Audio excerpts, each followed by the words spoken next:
من الشيطان الرجيم بسم الله الرحمن الرحيم يا أيها الذين آمنوا إذا قمتم إلى الصلاة فاغسلوا وجوهكم وأيديكم إلى المرافق وامسحوا برؤوسكم وأرجلكم إلى الكعبين وإن كنتم جنبا فاطهروا وإن كنتم مرضى أو على سفر أو جاء أحد منكم من الغائط أو لامستم النساء فلم تجدوا ماء فتيمموا صعيدا طيبا فامسحوا بوجوهكم وأيديكم منه ما يريد الله ليجعل عليكم من حرج ولكن يريد ليطهركم وَلِيُتِمَّ نِعْمَتَهُ عَلَيْكُمْ لَعَلَّكُمْ تَشْكُرُونَ صدق اللہ مولانا العظیم۔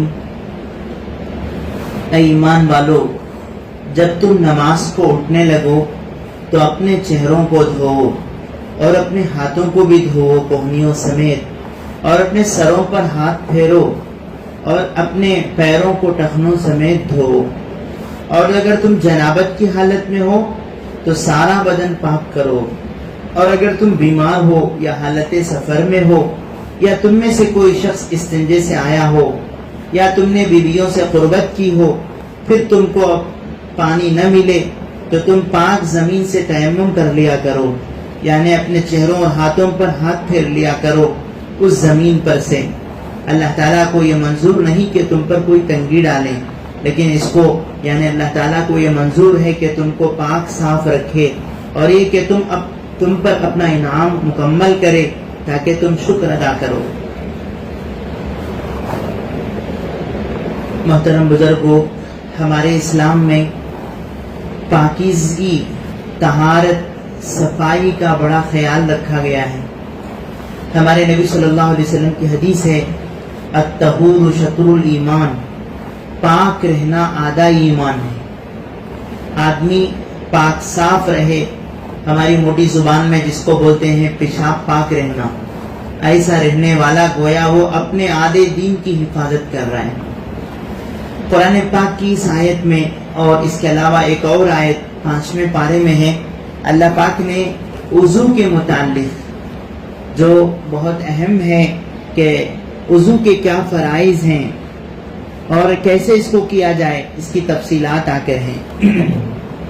فرمایا کہ ایمان والے بندے، یا ایھا الذین آمنو، علماء لکھتے ہیں مولانا ادریس صاحب کاندھلوی رحمۃ اللہ علیہ خاص طور پہ، یا ایھا الذین آمنو کہہ کے اللہ یہ بتانا چاہ رہے ہیں جب تم کلمہ پڑھ لیے، مسلمان ہو گئے، ہم سب ماشاءاللہ ماپیٹ مسلمان ہیں، اللہ نے ایمان کی دولت دی ہے، تو اندر کی ناپاکی ہم سے دور ہو گئی۔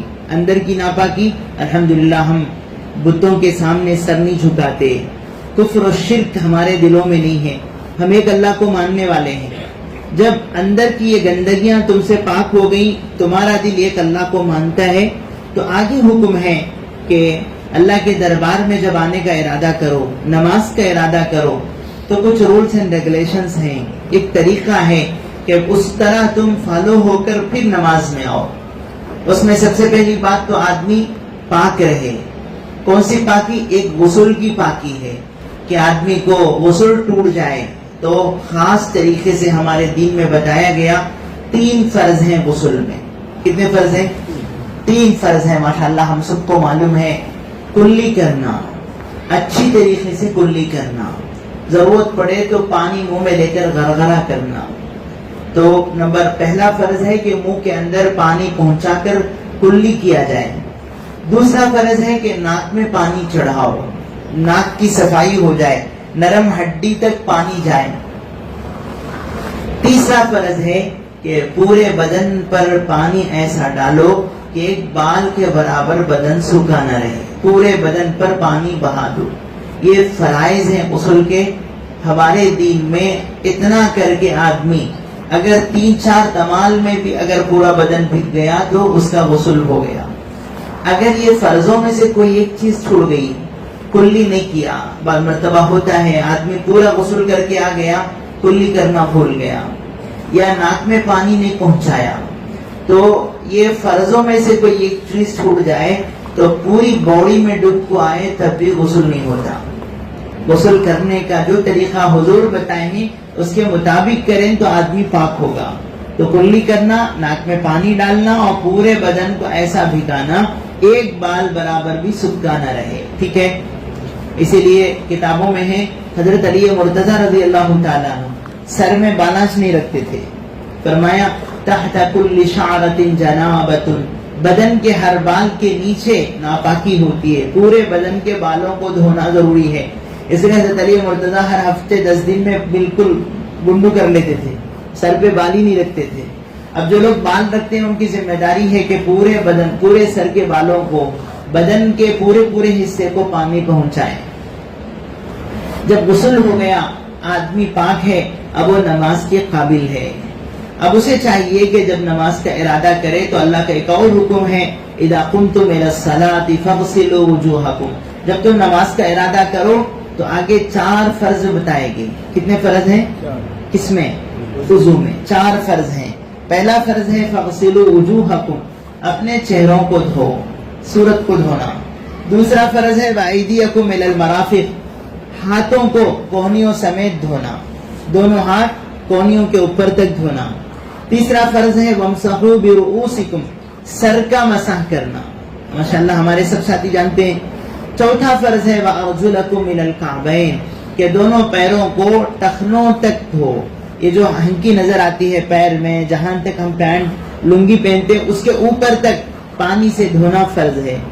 تو پہلا فرض چہرہ دھونا، دوسرا فرض دونوں ہاتھوں کو کوہنیوں سمیت دھونا، تیسرا فرض ہے سر کا مسح کرنا، چوتھا فرض ہے دونوں پاؤں کو ٹخنوں کے اوپر تک دھونا. یہ 4 فرائض بتائے گئے.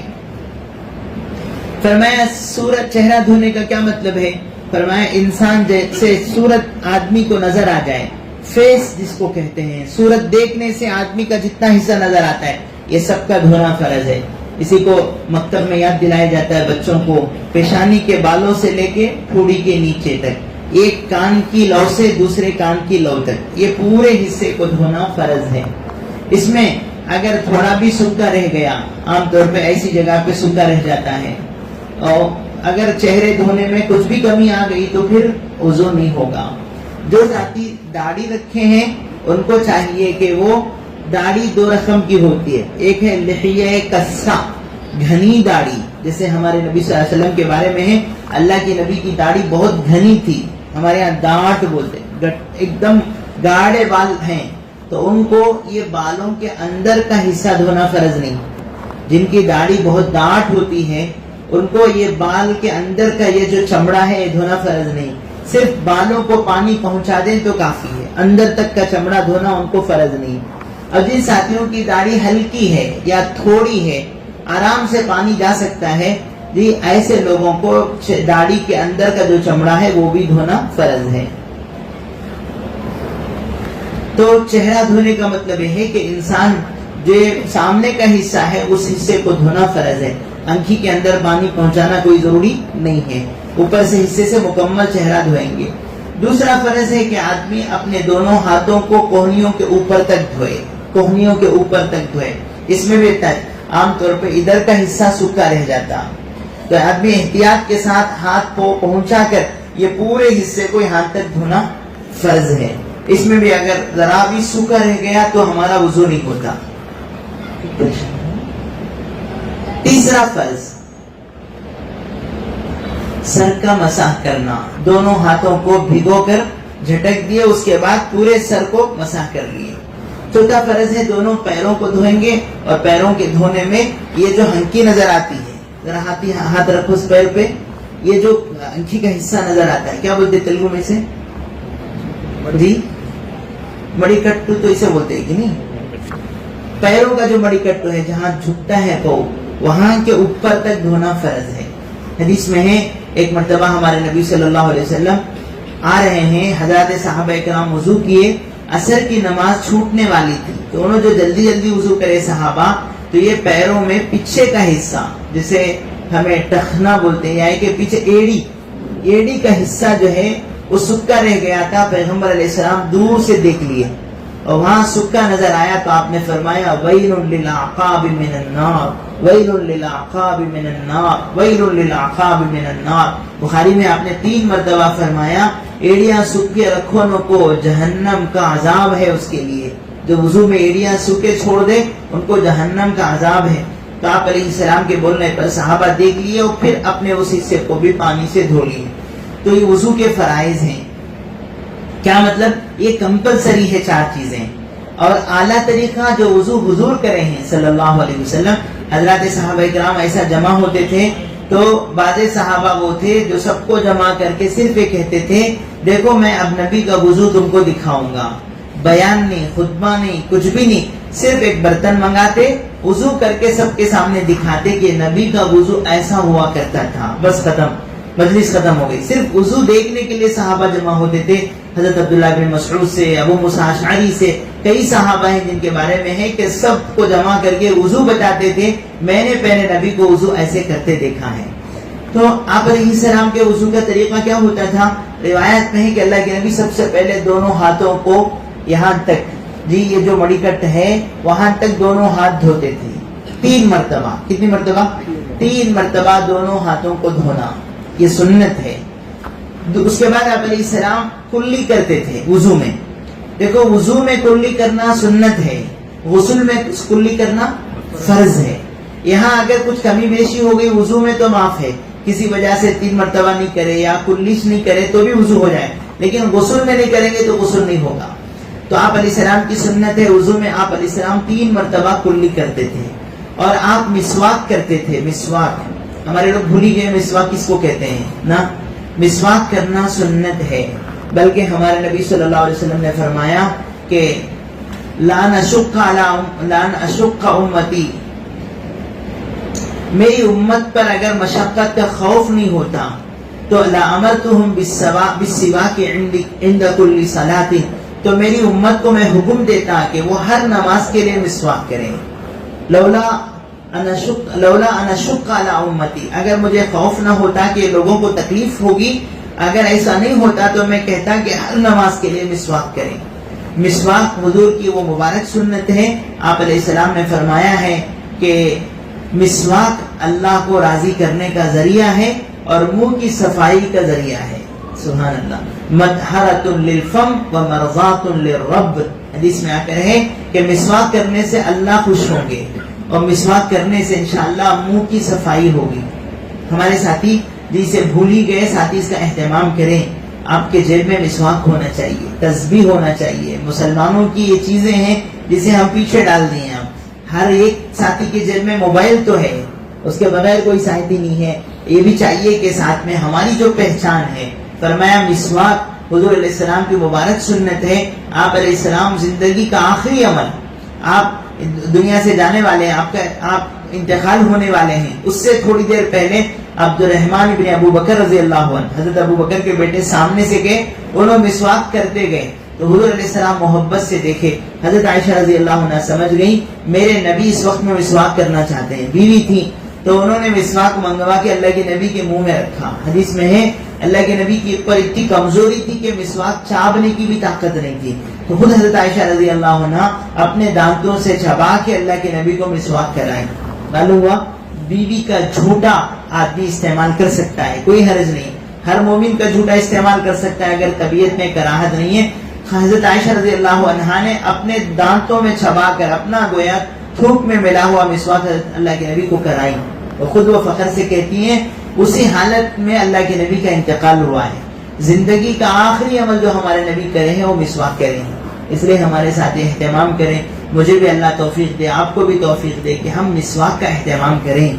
مسواک ایک عام طور پہ کدری میں بکتی ہے، جگہ جگہ پہ ملتی ہے، وہ مسواک ہے۔ اگر نہیں ہے تو نیم کی لکڑی بھی مسواک، نیم کی کاڑی جو پرانے لوگ استعمال کرتے تھے وہ بھی مسواک ہے۔ اگر کسی وجہ سے وضو کے وقت میں جیب میں نہیں ہے تو کلمے کی انگلی لے کے دانتوں پہ مل لیں، دانتوں کو رگڑ لیں، یہ بھی مسواک کے برابر ہے۔ اتنا تو کریں گے انشاءاللہ۔ ابھی آگے کا جو وضو کریں گے آپ، اب عشاء کا یا کل صبح کی نماز کا، یاد سے مسواک کریں۔ اگر مسواک کی لکڑی ہے تو مسواک، نہیں تو انگلی سے تو بھی کریں۔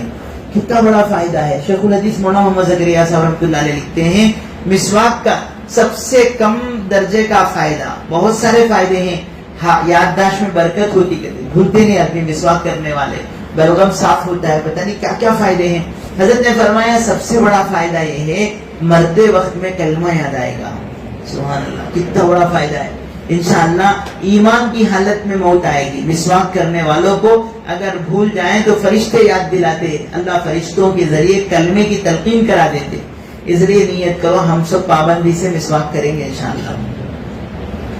تو وضو میں مسواک کرنا ہمارے نبی صلی اللہ علیہ وسلم کی مبارک سنت ہے. مسواک کر کے، مسواک کیسے کریں گے؟ دیکھو ایسے پکڑیں گے لکڑی کو، کلمے کی انگلی ہے اور اخیر کی انگلی سے، اور پہلے سیدھے طرف کریں گے اوپر کے دانتوں میں، اور پھر ڈامے طرف کریں گے، پھر نیچے کے دانتوں میں سیدھے طرف، پھر ڈامے طرف نیچے کے دانتوں میں. اور اس کے بعد حدیث میں ہے صحابہ کہتے ہیں اللہ کے نبی صلی اللہ علیہ وسلم مسواک زبان پہ بھی کرتے تھے. ہمارے آج کل ٹنگ کلینر کی وہ باقاعدہ ملتا ہے، وہ کیا وہ لوگ بنائے ہیں. ہمارے نبی نے مسواک سے اپنی زبان صاف کی. صحابی کہتے ہیں میں ایک مرتبہ حضور کی خدمت میں گیا تو اللہ کے نبی جیب پہ مسواک رگڑ رہے ہیں. صحابی نے نقل کیا آ کر کے اللہ کے نبی جیب کو صاف کر رہے تھے. وہ آواز مجھے اب تک یاد ہے. وہ صحابی ہمارے نبی کی بات کو نقل کرتے ہیں.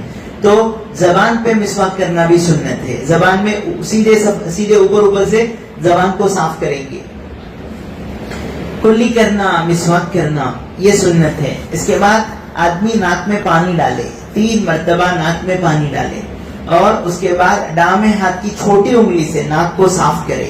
یہ سب کر رہے ہیں ہمارے ساتھی، لیکن سنت سمجھ کے کریں. انشاءاللہ ہمارا وضو علم والا وضو ہوگا. ایک عمل والا وضو ہے، ہم سب کو معلوم ہے، علم کے ساتھ کہ یہ سنت ہے، میرے نبی علیہ السلام نے ایسا کیا ہے، تو انشاءاللہ اس میں جان آئے گی. تو ناک چھوٹی انگلی سے ناک صاف کرنا. اس کے بعد چہرے کو دھونا. فرض تو ہے 1 مرتبہ دھونا، لیکن حضور کا طریقہ ہے 3 مرتبہ پورے چہرے پہ پانی ڈالیں. کیسا ڈالنا؟ غلطی کیا ہوتی معلوم؟ ذرا لے کو یہاں ڈال لیے 1 بار ہو گیا، ذرا لے کو یہاں ڈال لیے 2 بار ہو گیا، ذرا لے کو یہاں ڈال لیے 3 بار. ایسا نہیں، پورے چہرے کو دھو لیے تو 1 بار، پھر دوسری مرتبہ پھر پورا چہرہ 2 بار، پھر پورا چہرہ 3 بار. 3 مرتبہ پورے چہرے کو دھونا سنت ہے. ذرا ذرا کر کے آدھا آدھا کرنا نہیں، ٹھیک ہے؟ تو پورے چہرے کو 3 پانیوں سے دھونا، یہ آپ علیہ السلام کی سنت ہے. اس کے بعد جب ہاتھ دھونے کی باری آئے تو اس میں بھی 3 مرتبہ تسلیس کہتے ہیں کہ پورا ہاتھ 1 مرتبہ، پھر 2 مرتبہ، پھر 3 مرتبہ. تو 3 مرتبہ الگ الگ طریقے سے پورے ہاتھ کو دھونا، یہ بھی سنت ہے. اس کے بعد سر کا مسح کریں گے. کیسے کریں گے؟ ایک تو فرض ہے، وہ اگر خالی اتنا پوچھ لیا، چوتھا ہی حصہ بھی پوچھ لیا تو فرض ادا ہو گیا. لیکن سنت ہے ہمارے نبی صلی اللہ علیہ وسلم دونوں ہاتھوں کو بھگو کر، وہ بھیگے ہوئے ہاتھوں کو آپ ادھر سے لے کے جاتے پیشانی سے پیچھے تک. دیکھو پورا ہاتھ کا پانی ہے، اس کو ایسا لے جا کر پیچھے تک گئے. اب ہتھیلیوں کا پانی لے کے ایسا واپس آئے. یہ پورے ہاتھ کا اندر کا پانی استعمال ہو گیا. پھر شہادت کی انگلی سے کانوں کے اندر اس طریقے سے پہنچانا کہ پورے کانوں میں انگلی پھر جائے، یہ بھی سنت ہے. اس کے بعد کانوں کے پیچھے کے حصے، انگوٹھے کے حصے سے کانوں کے پیچھے مسح کرنا. اس کے بعد یہ ہاتھوں کی جو انگلیوں کا پیچھے کا حصہ ہے اس سے گردن کا مسح کرنا. گردن کا مسح مستحب ہے، سنت بھی نہیں ہے، مستحب ہے، لیکن اس کا بڑا فائدہ ہے. جو لوگ گردن کا مسح کرتے ہیں فرمایا ان کے صحت کے اندر بڑا اچھا رہے گا، وہ دماغ ان کا گرم نہیں ہوگا. بہرحال یہ گردن کا مسح کریں. اس کے بعد دونوں پیروں کو ٹخنوں کے اوپر تک دھوئیں گے، اسے بھی 3 مرتبہ. ہم دھوئیں گے کہ نل دھوئے گا؟ جی ہمارے یہاں تو نل لگا ہوا ہے، پورا ہاتھا پوا نل دھو لیتا، ہمیں کیا بھی نہیں کرتے. جبکہ علماء نے لکھا ہے دلک کہتے ہیں اپنے ہاتھوں سے رگڑ رگڑ کے دھونا، اپنے ہاتھوں سے پانی پہنچایا نہ پہنچا اس کی فکر کرنا، یہ مستقل سنت ہے. ساتھ ہی اس کا اہتمام کریں کہ نل تو عام میں ہے لیکن اپنا ہاتھ بھی لگے، خود نل دھو لے گا ایسا نہیں ہونا چاہیے. تو بہرحال یہ وضو ہے جس کو ہمارے نبی صلی اللہ علیہ وسلم نے بہت اہمیت کے ساتھ کی ہے. کتابوں میں ہے اللہ کے حبیب صلی اللہ علیہ وسلم کوشش کرتے تھے ہمیشہ باوضو رہنے. کیسا؟ خالی نماز کے واسطے نہیں، ہمیشہ وضو کے ساتھ رہنا. اللہ اکبر نا، ایمان والوں کی شان ہے. فرمایا ولا يحافظ على الوضوء الا مؤمن، حدیث میں آتا ہے وضو پر رہنے والا مومن ہی ہو سکتا ہے، مسلمان ہی باوضو رہ سکتا ہے. تو کوشش کریں کہ ہم اگر گاؤں میں ہیں، سہولت ہے تو ساتھ ہی وضو کے ساتھ رہیں. دکانوں میں، کاروبار میں، جہاں بھی رہیں فرمایا وضو کی پابندی ہوگی، سب سے بڑا فائدہ یہ ہے کہ انسان کو بے اختیار نیک کام کرنے کو دل چاہے گا، گناہوں سے بچنے کی طاقت ملے گی۔ کس سے؟ باوضو رہنے سے۔ جو نوجوان کہتے ہیں ہمارے خیالات اچھے نہیں رہتے، ہم نہ گناہ ستاتے ہیں، بے انکنٹرول ہو کر آنکھوں سے گناہ ہو جاتے ہیں، فرمایا جو وضو کی پابندی کرے انشاءاللہ گناہوں سے بچنے کی طاقت آئے گی۔ شیطان کی کمر توڑ جاتی، کہتے باوضو رہنے والے سے شیطان ڈرتا ہے۔ شیطان کا سینیٹائزر ہے وضو، جیسے کرونا کا سینیٹائزر اگر ہم استعمال کریں تو سمجھتے وہ کیڑے ہمیں نہیں لگیں گے۔ شیطان کے خیالات سے بچنے کا آسان طریقہ باوضو رہنا ہے، تو کوشش کریں وضو کے ساتھ رہنے کی۔ بلکہ صحابی آئے، حضور میرے کمائی میں برکت نہیں ہے، تو حدیث پاک کا خلاصہ ہے، آپ نے فرمایا باوضو رہنے کی عادت ڈالو، اللہ تمہاری کمائی میں برکت دیں گے۔ تو گھروں میں ساتھی باوضو رہنے کا مزاج بنائیں۔ اچھا، وضو ہمارے نبی صلی اللہ علیہ وسلم کے تعلیمات کے مطابق کب کب کرنا ہے؟ ایک تو نماز کے لیے تو وضو فرض ہے، قرآن چھینے کے واسطے وضو کرنا فرض ہے، کعبۃ اللہ کا طواف کرنے کے لیے وضو کرنا ضروری ہے۔ باقی کچھ اعمال ایسے ہیں کہ ایسے موقع سے وضو کرنا سنت اور مستحب ہے، اس میں وضو کرنا ضروری، لیکن پھر بھی کر لیں تو اس کا اجر بڑھ جائے گا۔ اسی میں سے ہے کہ کوئی بندہ گھر میں آیا، سفر سے آیا، دور سے آیا، پرانے لوگ بولتے تھے منہ ہاتھ دھو لو، پرانے لوگ کیا کرتے؟ منہ ہاتھ دھو لو بول کے غیروں میں بھی چمبو باہر رکھے رہتے کہ اس سے غیر اونوں کو۔ ہمارے نبی کا مبارک طریقہ ہے کہ آدمی گھر میں آئے تو وضو کر لے، وضو کر لے، بلکہ فرمایا کہ اس وضو سے انشاءاللہ گھر میں آدمی بہت سکون سے رہے گا۔ تو ایسی ترتیب، ایسے ہی فرمایا کہ کچھ اوقات ہیں جن میں وضو کرنا مستحب ہے، اسی میں سے ہے کہ مکہ مدینے کے اندر کبھی اللہ کے نبی صلی اللہ علیہ وسلم کے دیدار کا جو وقت ہوتا ہے قبر مبارک کے پاس سے جانے کے لیے، اگرچہ وضو سے رہنا ضروری ہے لیکن اس سے وضو کر کے جانا مستحب ہے۔ ایسے ہی فرمایا صفا مروہ کی سعی ہے مکے میں، ایک پہاڑ ادھر سے ادھر دوڑتے ہیں، اس کے لیے وضو ضروری نہیں ہے لیکن وضو کرنا اچھا ہے۔ آدمی سوتے وقت میں وضو کرے، روایات میں ہے ہمارے نبی صلی اللہ علیہ وسلم نے کئی صحابہ کو یہ بات بتائی کہ جو بندہ وضو کر کے سوتا ہے اس کے ساتھ رات بھر فرشتہ رہتا ہے، اس کے ساتھ رات بھر فرشتہ رہتا ہے۔ اور کبھی رات میں آدمی مسئلہ اور مسلتے وقت میں آنکھ کھلی، اس میں کوئی ایک جملہ اس نے دعا مانگا کہ اللہ کل دن میں میری ایک پریشانی ہے، اللہ وہ دور فرما دے۔ حدیث میں ہے کہ باوضو سونے والا نیند لگ جائے اور پھر درمیان میں کبھی وہ کوئی دعا بھی کر لے، اللہ اس کی دعا کو قبول کرتے ہیں، اس کی دعا کو قبول کرتے ہیں۔ بلکہ روایات میں ہے کہ کوئی بندہ وضو کے ساتھ سو جائے تو اس کی روح اللہ کے عرش کے سامنے جا کے سجدہ کرتی ہے، بہت سکون کی نیند آئے گی۔ اس لیے ساتھی آخری وقت میں وضو کر کے سوئیں، ٹھیک ہے؟ اپنے گھروں میں ایسا ماحول بنائیں کہ ہم باوضو سوئیں گے، باوضو سوئیں گے۔ اچھا، ایک مرتبہ وضو کر کے سو گئے، پھر درمیان میں اگر کسی وجہ سے استنجا کا تقاضا ہوا، پیشاب کے لیے گئے، تو اب پھر وضو کرنا کوئی ضروری نہیں ہے، اس موقع سے خالی پیر دھونے تو کافی ہے۔ جی رات میں اٹھے ہیں، استنجا کو گئے ہیں، پھر وضو کرنا کوئی ضروری نہیں ہے۔ جی سوتے وقت پہلی مرتبہ وضو کر لینے سے سنت ادا ہو جائے گی۔ بلکہ آگے فرمایا کہ اس وضو کی برکت سے انشاءاللہ ایمان والے کو اللہ پاک وہ نیند بھی عبادت بن جائے گی، اس کی نیند میں بھی انشاءاللہ اسے بہت سکون ملے گا۔ بہت سارے ساتھی نیند نہیں آتی، کئی گولیاں کھاؤ، پھولا کھاؤ، حضور کے مبارک طریقے پہ چلے، انشاءاللہ بہت فائدہ ہوگا۔ آپ نے حضرت انس بن مالک رضی اللہ تعالیٰ عنہ کو یہ فرمایا کہ میرے بیٹے، آپ نے کئی چیزوں کی نصیحت فرمائی، اس میں سے یہ بھی فرمایا کہ ہمیشہ باوضو رہنے کی عادت بنائیں۔ آپ نے قصہ سنا ہوگا کہ ایک صاحب وہ جنگل میں جو ہے نماز کا وقت ہو گیا، ایک بکریاں چرانے والا، اسے انہوں نے کہا جلدی سے وضو کر کے آ جاؤ، نماز پڑھ لیں گے۔ بکریاں چرانے والے کو کیا بولے؟ جلدی وضو کر کے آ جاؤ، نماز پڑھ لیں گے۔ تو بکریاں چرانے والا بولا مسلمان بغیر وضو کے رہ سکتا ہے؟ انہیں پوچھا مسلمان بغیر وضو کے رہ سکتا ہے؟ میں تو باوضو میں، چلو اللہ اکبر بولو آپ، اللہ اکبر۔ آج تو ہمیں بولنا پڑتا ہے مسلمان پیشاب پاک بھی رہتا ہے کیا بولو؟ کتنے ہماری جی پیچھے ہو گئے ہم۔ وہ زمانے میں جنگلوں میں بکریاں چرانے والے بھی اتنے پابند ہیں، جا بھی وضو کر کے آجا نماز پڑھ لیں گے، تو نہیں بول رہے ہیں کہ مسلمان بغیر وضو کے کیسے رہے گا۔ اللہ پاک ان کو ایسا مزاج بنا دیے تھے۔ سرہند میں ایک بزرگ گزرے ہیں، شیخ احمد سرہندی مجدد الفسانی رحمۃ اللہ علیہ، ان کے گھرانے کے بچے کھیل رہے تھے، ایک عالم ان کے ہاں گئے عصر کی نماز کے وقت ہوا تو وہ بچے پورے کھیلنے کے جو بھی ان کے ہاتھوں میں تھے سب پھینک ڈالے, سب آگے اللہ اکبر کھڑے ہو گئے.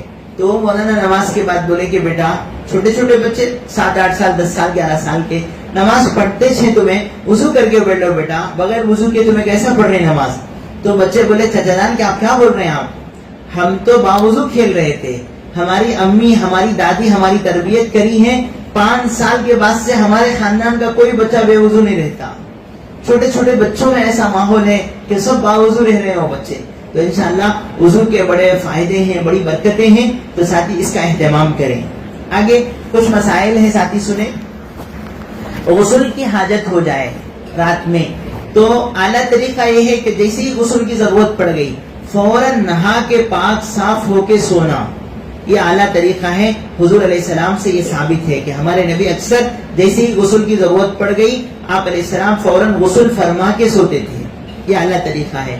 اب سستی ہے, ہمارا زمانہ ویسا نہیں ہے, تو آدمی کم از کم کیا کرے.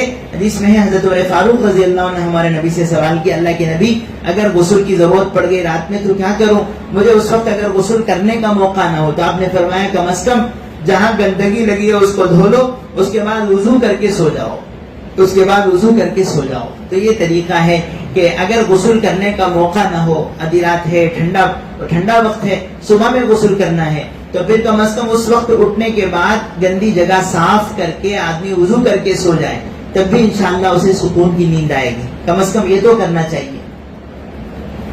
اگر یہ بھی نہیں ہے, وضو کرنے کا بھی موقع نہیں ہے, طبیعت میں اتنی سستی ہے, تو کم از کم جس جگہ پیشاب کر کے اس کے بعد پیشاب کی جگہ دھو کے تو سونا چاہیے. ایسے ہی سو جانا فرمایا بعض مرتبہ وسوسے آ جاتے ہیں, شیطانی حملے ہو جاتے ہیں. ساتھیوں کو بات سننے میں آیا سوئے تھے, سر کو کیا سینے کے اوپر کیا کی بیٹھ گیا جیسا دکھا حضرت مجھے. ان سے پوچھو کیسے سوئے تھے, سینے کے اوپر کیا کی بیٹھ گیا نہیں. جو ناپاکی کی حالت میں سوتے ہیں بعض مرتبہ ادھر ادھر کے بلائیں نہ پڑ جاتی ہیں. تو آدمی کو کم از کم پیشاب کر کے اور وضو جو استنجے کی جگہ ہے اس کی صفائی کر کے کم از کم دھوپ سو جانا چاہیے. تو 3 درجے ہوئے.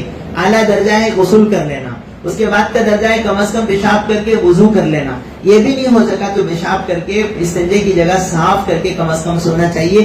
غسل آدمی جب غسل ہو جائے تو وضو اور غسل اسلام کے وہ مبارک تعلیمات ہیں. بزرگوں آج پورا یورپ پریشان ہے کہ مسلمانوں کے پیغمبر بہت پہلے یہ پاکیزہ چیزیں دکھا کے گئے ہیں جن پہ چلنے پر انسان کو صحت بھی ہے, تندرستی بھی ہے, اس کے بغیر انسان کو بے چینی ہوتی ہے. بہرحال یہ سب کس سے کریں گے؟ پانی سے کریں گے نا, جبکہ وہ پانی ہمارا پاک صاف ہو. اس لیے فرمایا کبھی کبھی پانی کی ٹینکی چیک کر لینا چاہیے, ڈھکن نہیں ہے, اوپر باندھ رہا کو پی کے گیا ہے. بعض مرتبہ ایسا بھی ہوا 1-2 ہزار لیٹر کی پانی کی ٹینکی ہے, کئی دن سے اسے برت رہے ہیں, ایک بار دیکھے بدبو آ رہی ہے, کئی کو آ رہی ہے, اوپر چیک کر کے دیکھے تو باندرے کا بچہ پڑ کو مر کو سڑ گیا ہے, کب سے پڑا ہے نہیں معلوم ہے. کبھی اپنی پانی کی ٹینکی چیک کر لینا چاہیے کہ کیسا ہے اس کا حال. ڈھکن مضبوط رکھیں, باندرا اگر منہ ڈالا تو پورا پانی ناپاک ہو جائے گا. حتیٰ کہ فرمایا کوئی کوا منہ ڈالے تو بھی پانی ناپاک ہوتا ہے. ٹینکی کا پانی جو مختصر ہوتا ہے, ہاں بڑا حوض ہے, بہت بڑا سمپ ہے, 225 اسکوائر فٹ, ساتھ یاد رکھیں 225 اسکوائر فٹ کا اگر ہمارے پاس سمپ ہے تو پھر اس میں کچھ بھی ہو جائے وہ ناپاک نہیں ہوگا. جب تک اس کا رنگ بو مزہ نہ بدلے تب تک وہ پانی پاک ہی رہتا ہے. ورنہ ایک خطرہ اگر اس کے اندر کوئی گندگی پڑ گئی, خون کا خطرہ گر گیا تو بھی وہ پانی ناپاک ہو جاتا ہے. تو اس لیے کبھی کبھی اپنی پانی کی ٹینکی پر بھی نظر رکھیں. اچھا کوئی ساتھی ایسے مجبور ہو گئے کہ پانی استعمال نہیں کر سکتے, ڈاکٹر بول دیا آپ پانی چھیئیں گے تو مر جائیں گے, پانی چھیئیں گے تو تمہاری بیماری بڑھ جائے گی. ہسپتالوں میں بیماروں کو ہم دیکھتے ہیں, یا پھر کسی ایسی جگہ پہ ہم سفر کر رہے ہیں کہ 2.5 کلومیٹر تک پانی نظر نہیں آ رہا ہے, دور دور تک پانی نہیں ہے. پھر ایسے ساتھیوں کو حکم ہے کہ وہ تیمم کریں. کیا کریں؟ تیمم کریں. عام طور پہ ہمارے ساتھی سے جانتے ہی نہیں ہے. آپ میں شرم جائیں تو مسجدوں میں بعض جگہ پر ایک تختہ بنا کر اونچے اس پہ ٹیبل بنا کر اس میں بالو بھر کے رکھے رہتے. یہ کیا واسطے ہیں؟ اگر کوئی بوڑھے آدمی ایسے ہیں کہ وہ ٹھنڈے پانی سے وضو نہیں کر سکتے, گرم پانی سے بھی وضو نہیں کر سکتے, ایسے لوگوں کو تیمم کرنا جائز ہے. تیمم کس کو کہتے ہیں؟ اللہ اپنے کلام میں کہتے ہیں فَتَيَمَّمُوا صَعِيدًا طَيِّبًا فَامْسَحُوا بِوُجُوهِكُمْ وَأَيْدِيكُمْ مِنْ, کہ 2 کام کرنے سے تیمم ادا ہو جائے گا. پہلا کام ہے دونوں ہاتھ پاک مٹھی پہ مارنا, اور اس کو جھٹک کر پورے چہرے کو خالی پوچھ لینا، مٹھی پہ ہاتھ مار کے پورے چہرے کو پوچھ لینا. اس کے بعد دوسری بار مٹھی پہ ہاتھ ماریں گے اور دونوں ہاتھوں کو کوہنیوں کے اوپر تک پوچھ لیں گے. مسح بولتے اسے، پوچھ لیے، جیسے سر کا ہم مسح کرتے ہیں ایسے مٹھی پہ ہاتھ مار کے دونوں ہاتھوں کو ایسا پوچھے، انگلیوں کے بیچ میں اور پورے ہاتھوں کو. تو یہ تیمم ہو گیا. یہ کس کا تیمم ہے؟ اگر ضرورت پڑ گئی تو وضو کا تیمم ہے، اگر ضرورت پڑ گئی تو غسل کے لیے بھی یہ تیمم ہے. غسل کے لیے کوئی دوسرا تیمم نہیں ہے. اگر ساتھی اللہ معاف کرے US وغیرہ میں ایسی ٹھنڈ ہوتی کہتے، اگر آدمی پانی ٹھنڈا چھین لیا تو جو ہاتھ پہ پانی لگا وہ ہاتھ منہ ٹک جاتا کرتا، اندر خون گڈھا ہو جاتا، اتنا ٹھنڈ 0 میں نیچے آ جاتی ہے سردی. ایسے لوگوں کے لیے حکم ہے اگر پانی چھینے سے انسان کو تکلیف ہوگی، اللہ کتنے مہربان ہے، اللہ نے کہا ایسے موقع سے آپ تیمم کر لو. تیمم کس کو کہتے ہیں؟ ایک ضربۃ بالوجہ و ضربۃ بالیدین، ایک بار مٹھی پہ ہاتھ مار کے چہرے کو پوچھ لینا اور دوسری بار پھر مٹی پہ ہاتھ مار کے دونوں ہاتھوں کو پوچھ لینا. آپ اپنے گھر میں آپ کے والد صاحب، والدہ، دادا، نانی کوئی بیمار ہیں اور وہ لوگ وضو نہیں کر سکتے ہیں، نماز ہی چھوٹ جا رہی ہے، ایسا نہیں ہونا چاہیے. اگر ایسی مجبوری ہو تو پھر کم از کم ان کو تیمم کرائیں اور ان کو کہیں کہ اللہ نے دین میں آسانی کی ہے کہ آپ وضو نہیں کر سکتے، تیمم کر کے آپ نماز ادا کرو. بعض مرتبہ آنکھیں کا آپریشن ہو گیا، ڈاکٹر بول دیا پانی چھین نہیں سکتے، تمہیں پانی ڈالیں گے تو تمہارے آپریشن میں تکلیف ہوگی. تو ایسے موقع پر بھی نماز نہ چھوڑیں، ایسے موقع پہ تیمم کر کے نماز ادا کریں. ٹھیک ہے؟ تو یہ تیمم آسان ہے کہ ایک مرتبہ مٹھی پہ مارے، مٹھی کیسی رہنا؟ پاک رہنا. بالو کسی جگہ سے لیے یا کسی جگہ پہ ایسی دیوار ہے جو مٹھی سے بنی ہوئی ہے، اس پہ آئل پینٹ نہیں ہے، تو پھر ایسی دیوار پر بھی مار کر کے ہم تیمم کر سکتے ہیں. تیمم کا حکم امت میں کیسے آیا؟ بڑا مزیدار قصہ ہے. روایات میں آتا ہے کہ حضرت عائشہ رضی اللہ تعالیٰ عنہ، اللہ کے نبی صلی اللہ علیہ وسلم کی زوجہ محترمہ ہیں، سفر میں نکلے، حضور کے ساتھ ان کو سفر میں جانا تھا. انہوں نے اللہ کے نبی کے ساتھ سفر ہے بول کر خوشی کی ولیہ تیاری کی. اس میں ان کی بہن حضرت اسماء رضی اللہ عنہا کا ایک ہار تھا. انہوں نے مانگ لیا کہ سفر میں جا رہی ہوں، مجھے ہار دے دو. جی جیسے ہمارے یہاں شادی میں جاتے وقت میں اڑوس پڑوس سے کوئی چھوٹے موٹے زیورات لیتے تھے، اب لیتے ہیں کیا؟ ہاں، جب سننا 6,000 10,000 تھا تو پڑوسیوں کو دے ڈالتے تھے، نکلیس بھی اور ایک بھی اور ایک بھی. اب کون دیتے؟ اللہ اکبر. سننا دنیا کی سب سے قیمتی چیز بن گئی ہے اس وقت میں. اس میں حضرت اسماء رضی اللہ عنہا سے عائشہ ہار مانگ لی کہ میرے شوہر کے ساتھ جانا ہے، مجھے واپس آنے تک کے لیے ہار دے دو. تو وہ عاریتاً منگ لے کر ہار نکلے سفر میں. سفر سے واپسی کے موقع پر مدینہ اتنا قریب ہے کہ صبح کی نماز کو مدینے کو پہنچ جا سکتے ہیں، ایسی جگہ پہ قیام ہوا، پڑاؤ ڈالے. تو روایات میں ہے جب صحابہ رکے اور سب کو اپنی اپنی ضرورتوں کے لیے، استنجے کے لیے، وضو کرنے کے لیے ادھر ادھر جانا ہوا، حضرت عائشہ رضی اللہ عنہا بہت دور چلے گئی اپنے تقاضے کے لیے. جب وہاں گئی واپسی پر دیکھا گلے میں ہار نہیں ہے، گلے میں ہار نہیں ہے. تو اللہ کے نبی صلی اللہ علیہ وسلم کو سنائی تو حضور نے فرمایا دیکھو تمہاری ماں کا ہار نظر نہیں آ رہا ہے، سب تلاش کرو. تو سب ڈھونڈتے ڈھونڈتے ڈھونڈتے صبح کا وقت قریب آ رہا ہے، وہ ہار نہیں ملا. اللہ کے نبی صلی اللہ علیہ وسلم اپنے کمرے میں ڈیرے میں آرام کر رہے ہیں. سب کو پریشانی ہوگی، صبح کی نماز ہونے والی ہے اور پانی بھی ختم ہو گیا ہے. ہمیں سمجھے کہ صبح میں مدینے چلے جائیں گے، اس لیے سب پانی استعمال کر ڈالے ہیں، پھینک ڈالے ہیں. اب صبح کی نماز کیسے پڑھیں؟ وضو کرنے کے لیے سب کے پاس پانی نہیں ہے. تو صحابہ پریشان ہوئے، اب سب کی نماز قضا ہو جائے گی، اس لیے سب حضرت ابوبکر کے پاس آئے. اس وقت تک تیمم معلوم نہیں تھا، اللہ کی طرف سے تیمم کی اجازت نہیں تھی. ابوبکر کے پاس آئے، کہنے لگے دیکھو یہ ساری مصیبت تمہاری بیٹی کی وجہ سے ہے. حضرت ابوبکر کی بیٹی تھی عائشہ، یہ ساری مصیبت تمہاری بیٹی کی وجہ سے، ان کا ہار گم گیا، ہمارے سب کے وضو کا پانی ختم، اب صبح کی نماز چلی جائے گی. سب حضرت ابوبکر کو جو ہے ناراضگی سے بات کیے. حضرت ابوبکر رضی اللہ عنہ اللہ کے نبی صلی اللہ علیہ وسلم کے کمرے میں حجرے میں آئے، حضرت عائشہ رضی اللہ عنہ کے گود میں سر رکھ کے اللہ کے نبی آرام فرمانے. روایات میں ہے کہ حضرت عائشہ کو ابوبکر نے خوب ڈانٹا، کہا دیکھ تیری سستی کاہلی کی وجہ سے ساری مصیبت آئی ہے، سب کی نماز قضا ہونے والی ہے. روایت میں ہے حضرت ابوبکر نے ایسا انگلیاں لے کر حضرت عائشہ کو ٹھوسا، بیٹی تھی بہرحال ان کو حق تھا، اتنا غصہ کرے. حضرت عائشہ فرماتی ہیں میرے نبی کی نیند میں تکلیف ہو جاتی اس لیے میں رکی رہی، ورنہ مجھے خوب رونا آیا، خوب رونا آیا. باتاں بھی اوپر سے گویا مارے جیسا ابا جان کی یہ چیزیں، خوب ان کو تکلیف ہوئی لیکن سہم کے بیٹھی رہی. اسی موقع سے صحابہ کو فکر تھی صبح کی نماز قضا ہو جائے گی قرآن پاک میں تیمم کا حکم آیا کہ اگر پانی نہ ملے تو تیمموا صعیدا طیبا فامسحوا بوجوہکم وایدیکم. 2 جگہ پر یہ تیمم کی آیت ہے، 5ویں پارے میں بھی 6 پارے میں بھی. اس کا خلاصہ ہے کہ اگر پانی نہ ملے تو آدمی مٹی پہ ہاتھ مار کے چہرہ پوچھ لے، مٹی پہ دونوں ہاتھ مار کے دونوں ہاتھوں کو پوچھ لے تو یہ وضو کے برابر ہے. اس حالت میں آدمی نماز بھی پڑھ سکتا ہے. اگر غسل بھی ضرورت پڑ گئی تھی اور پانی کے استعمال کی قدرت نہیں ہے، پانی نہیں ہونے کی وجہ سے یا ہو کر بھی بیماری کی وجہ سے پانی استعمال نہیں کر سکتے، تو ان کے لیے تیمم جائز ہے. جب یہ آیت اتری ہے صحابہ اکرام خوشیوں کے مارے اتنے مسرت سے ابو بکر کے پاس آئے. ابو بکر تو بھی مبارک، تیرا گھرانہ بھی مبارک، جب بھی تم پر مصیبتیں آئی ہیں امت پہ آسانی آئی ہیں. سمجھ رہی؟ جبکہ تھوڑی دیر پہلے ڈانٹ سو آ کے ناراضگی سے بات کر رہے تھے. جب تیمم کا حکم آیا تو صحابہ خوش ہو گئے، ابو بکر کو دعائیں دیے. حضرت ابو بکر حضرت عائشہ کے پاس آئے، فرمایا انکی لمبارکہ، بیٹی تو بڑی بابرکت ہے کہ تیری وجہ سے امت پر اتنا بڑا مسئلہ حل ہو گیا. حضرت عائشہ فرماتی ہے تھوڑی دیر پہلے اتنا ڈانٹے تھے، اب مجھے دعائیں دینے کے لیے آئے ہیں. بہرحال حضرت عائشہ رضی اللہ عنہ کی یہ تکلیف امت کا ایک بڑا مسئلہ حل ہوا کہ آج بھی اگر کہیں ریت کے میدانوں میں ہیں، جنگلوں میں ہیں، پانی نہ ملے تو نماز قضا کرنے کے بجائے آدمی تیمم کر کے اپنی نماز کو پوری کرے. بہرحال وضو اور غسل کے یہ احکام ہیں، ہمارے دین میں یہ بہت اہم ہیں. ساتھی سے سیکھیں. فرمایا کہ نماز دین کا ستون ہے اور نماز جنت کی چابی ہے، اور نماز کی چابی ہے وضو.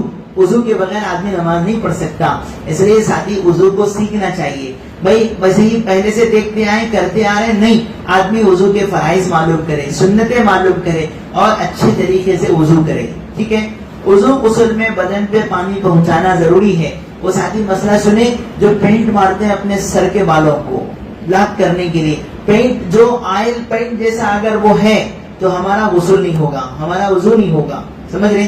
اگر مہندی لگا رہے ہیں وہ مہندی بھی اگر خضاب جیسی ہے، اس میں براؤن کلر ہے تو کوئی حرج نہیں.